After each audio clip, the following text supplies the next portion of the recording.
Hey everyone. So last night, I finished my first Chinese book, and I was very, very excited. I still had some reading to do that day yesterday, so I started a new book, but it ended up being a big failure because I found it much more difficult and much less interesting. So both things I don't want right now. As a second book, I want something that's going to be, I'll be able to read the same speed or faster, which right now I'm reading around 60 characters per minute, including lookup time, and then like dictionary lookup times. And then I also want it to be really interesting and engaging. And for some reason, that college romance book, which I thought would be, I don't know, different and interesting, was just maybe it grows, but at the beginning it just wasn't for me. So I'll come back to it maybe when I'm at a higher level, but for right now I want something easier. So I did some searching this morning. Spent a long time, probably too much time, trying to find like the right book, so to speak. Um, and what I found was um, I guess it's dubbed Taiwan's first internet novel, and it literally created an entire new genre. So, this book is called 第一次亲密接触, which translates to first intimate contact, roughly, and it's by an author called Ch.1 in 1998, and it was originally posted online before it was published, so it makes it Taiwan's first major internet novel. And it's basically the story that created Chinese internet romance fiction. So yeah, I mean, it's, I think, culturally and historically significant, and literarily significant as well. So it'll be hopefully easier for me to read. I can read it fast, kind of like reading a bunch of text messages from friends, but in this case, it's going to be a long form story, and hopefully, I'll get more and more into it as I get through the book. So, yes, to summarize, I picked this book because the language is modern and conversational, and hopefully good for maintaining my 60 characters per minute or pushing beyond that. Second, culturally important but still accessible. And then third, I guess I'll learn something about 1990s Taiwan internet culture, which in and of itself might be interesting and fascinating. So I also did, in addition to finding the book and then, like doing the character analysis to figure out how many characters are in each chapter, so that I can easily track, what my characters per hour or characters per minute are when I read each chapter. I also did some analysis of the different characters. So in the last book, the first book I read, I was confused by the different characters, and it definitely led to me being confused a lot of the time, and then sometimes figuring out later, like, oh, it was actually this character that said that, or they're talking about this person instead of that person. So yeah, I just figured I'd like be kinder to myself this time around and be a little smarter. So what I'm doing is I'm using a little bit of doing a little bit of research ahead of time to figure out who the different characters are and give me a little bit of context so that I can focus on the comprehension part and reading fast. So the first character is the narrator and main character. His name is Pizza Tai. He's a grad student in water engineering. He uses the online ID JHT, and he's called Pizza by others, kind of like a nickname, which means rogue slash punk. And then he tells the whole story from his perspective using 我, like I, first person perspective. Then the second character is Qinwu Fei Yang, the female lead, and she is a university student studying foreign languages, and her online ID is Flying Dance, but not flying with a ing at the end, just flying with an in at the end. Fly and dance. And her username means dancing lightly and gracefully. And I guess in the story, she never reveals her real name. And the third character, Tai, is the narrator's roommate slash best friend. He's confident, I guess, popular with women. This is what AI is telling me. Gives dating advice to Pizza Tai, and he's a comic relief character. Oh, fun. Okay. Then the fourth character, Ch.1, is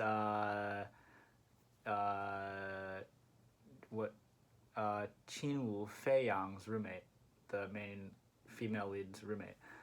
She appears briefly but plays an important role. Bold and direct personality. So I'm trying not to give away any spoilers. So I'm just kind of trying to set the scene, set the characters. It's set in 1997, 1998 Taiwan when the internet was brand new. BBS, Early Internet Bulletin Board System, like early forum, an early forum. And this is at Chengda, National Chengkung University. I'm probably pronouncing that wrong. I'm sorry. It's in Tainan, in the south of Taiwan. And people meeting online was often considered risky back then. That's the context. And then, yeah, I guess some reading tips. It's, again, first story perspective. Online chat has a lot of dots and emojicons, like smiley faces. Don't worry about every internet culture reference. And the language is conversational and modern. So there's 14 chapters according to the breakdown that I did. It could be different depending on, if I missed one or two or added one or two by accident. But yeah, each chapter ranges from roughly, 1,200 characters up to 4,000 plus. So on average, that would equate to, if I'm reading 60 characters per minute, that's roughly 22 minutes to an hour and 20 minutes. But maybe on average, maybe around 40 to 50 minutes on average. So that's a nice breakdown. In total, it's going to be 10 hours long, 10 hours of reading, if I read at 60 characters per minute on average. So if I'm doing my 4 hours of reading per day, that means I could finish this in under 3 days. So that would be great. I could finish, today is day 6, so I could finish it. I could read day 6, day 7, and then day 8 I could finish it. So we'll see. I mean, I have no idea what my reading speed will be like because I haven't started it yet, but I usually get a pretty good sense at the beginning, like where I'm starting at, and then if I get more familiar I get more context as I'm reading and I get more familiar with the writer's style, then I'm usually able to increase. At least that was the pattern with the first book. So we'll see how the second book goes. I'm excited, and I think, what I found with the first book was I got a lot of validation, like talking to people and being like, oh, I'm reading this book, and people were like, oh, I know that book, or like, yeah, I've heard of that book, and, some people will be like, oh, yeah, like, that's I don't know, just like a noteworthy book, and, I haven't talked to anyone about this book yet because I just picked it right now, but I'm curious to, when I go meet up with people or out and about in Taiwan, I'll be curious, in Taipei, I'll be curious to see what they think and what they say. And yeah, maybe it'll be a fun conversation starter. So yeah, if you're interested in this book, I encourage you to follow along with me. Go find a copy of it yourself and start reading it. And hopefully you will also enjoy it. Let's begin. Okay, everyone, let's get started. This is the book that we're reading. 第一次亲密接触, and the first chapter here is 4,687 characters. So if I read it 60 characters per minute, that's going to be around an hour and 20 minutes. I want to read it faster though, so I'm going to stop adding words to my Plucko dictionary, my Plucko bookmarks, and I'm just going to, if I can guess the word from context, I don't need to click on every word I don't know and look at the definition. I want to go for speed. I don't want to go for 100% comprehension or 100% translation. I want to turn my translation brain off, and I want to move more towards reading fluidly. So let's dive in. If I can read it faster, I can get this first chapter done in maybe closer to an hour versus an hour and a half. So yeah, here we go with chapter 1. I guess it's called, roughly in English it would be called Plants.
Okay, so I just finished reading the first chapter.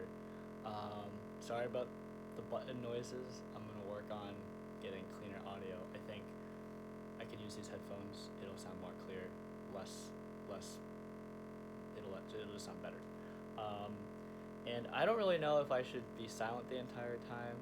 I don't know who's watching, what you want.